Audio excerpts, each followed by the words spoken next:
வீட்டு பிள்ளை தானே நானு, யார் எங்க இருந்து வரேன்னு சொல்லிட்டு.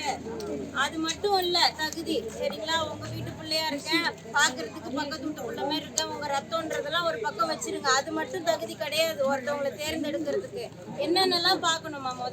அவங்க படிச்சிருக்காங்களா, நல்லவங்களா இருக்காங்களா, நேர்மையா இருக்கிறாங்களா, தைரியமா இருக்காங்களா, நம்ம சட்டமன்றத்துக்கு அனுப்புனா நம்ம ஊரை சார்ந்த பிரச்சனை எல்லாம் அங்க போய் பேசுவாங்களா, இதெல்லாம் பார்க்கணுமா இல்லையா? நான் கொடுத்துருக்கேன்ல, பேப்பர் கொடுத்துருக்கேன்ல, துண்டறிக்கை கொடுத்துருக்கேன்ல, இதுக்கு பின்னாடி இருக்கிறத ஒரு 2 நிமிஷம் செலவு, 2 நிமிஷம் தான் அவங்க படிக்கும், சரிங்களா?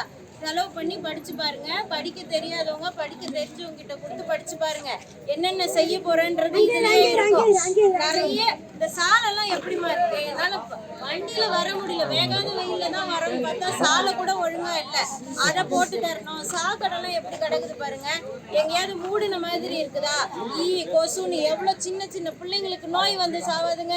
அதுங்கெல்லாம் ஆடு மாடு சாவாது. எப்படி இருக்குது அதெல்லாம்? இதெல்லாம் பார்த்தா கோவம் வரலையாமா நமக்கு? எனக்கே இவ்வளவு கோவம் வருது, உங்களுக்கு கோவம் வரல? இந்த காசை கொடுக்கறதால அவங்க பண்ற தப்ப எல்லாத்தையும் மறந்துடுறோம். நம்ம என்ன கொண்டுதான், நான் உங்களை மட்டும் சொல்லல, நம்ம எல்லாரும் என்ன பண்றோம்? காசு கொடுத்துட்டா அவங்க பண்ற எல்லா விஷயங்களையும் மறந்துடுறோம். பண்ணாத சொல்லிட்டு பண்ணாம போனதையும் நம்ம மறந்துடுறோம். ஒரே ஒரு வாய்ப்பு கொடுங்க. நேர்மையா நிக்கிறேன். அவங்க கிட்ட நேர்மைன்றதே கிடையாது, அதனால எதையுமே செய்யறது இல்லை.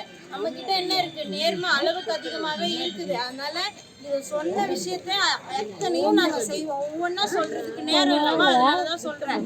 காசு கொடுக்குறவங்க காசை எடுப்பாங்க, காலில் விழுறவங்க காலைத்தான் வாருவாங்க. காலில் விழுந்து அம்மா தாத்தா பாட்டின்னு ஓட்டு கேட்கறாங்க. என்ன பண்றாங்க?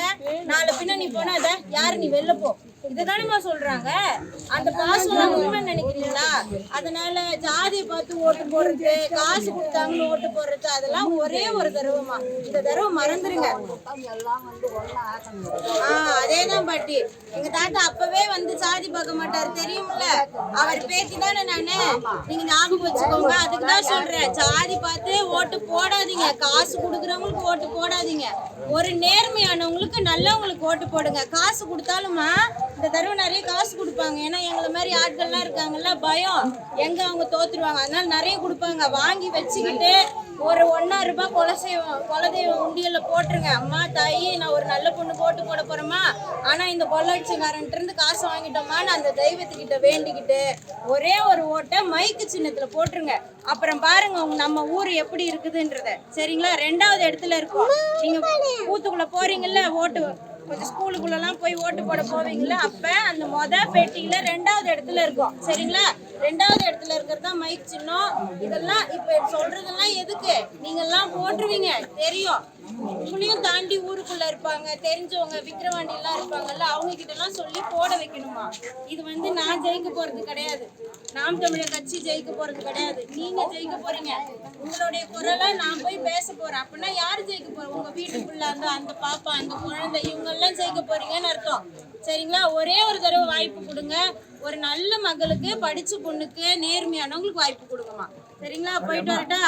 கைவிட்டுறாதீங்க. தமிழ் மீள, தமிழர் ஆள, வள்ளுவம் வலைக்காட்சியை பின்தொடருங்கள் என் அன்பு உறவுகளே.